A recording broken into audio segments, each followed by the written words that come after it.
tàmbali Touba woote bi ni mu mel Touba ak pëccëxoo dafa am. te waaw mais parce que ñëpp xam na ni waa Touba waxuma marabu de. marabu joxewul ndigal. moi je suis contre le ndigal. d'ailleurs wax naa ko man bëgguma ndigal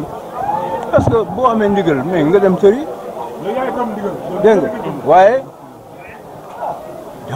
joxul ndigal mais li ñu def dañu ko contre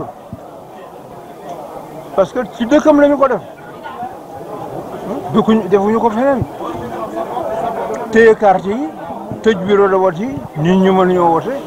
ba gouverneur bi jox compromis woo opposition bi leen léegi danoo bëgg nu déggoo ci lenn loolu mooy nan léegi nañu ubbi bureau de vote yi léegi comme ça heure yi manqué ci suba gi ñu yokk ko ci guddi gi bon am na béréb yoo xam ne électricité sax amu fa da ngay taal ay sondeel naan yaa ngi wote kooku c'est pas possible alors ñeneen ñoo xam ni ci suñuy nit sax nee nañu na Touba la ñu wax de waxuñu feneen nañu renvoyer élection bi ba ëllëg fii ak ëllëg bu fekkee li ñuy wax ñoom dëgg la ci ñoom ñu génn bulletin yi samay bulletin ak yëpp déposer leen foofu ba mu mat comme ça élection bi dañ koy reculer ci Touba rek pour 24 heures mais lii rek wane na ni moom ci boobu Macky Sall ragal na woosu Touba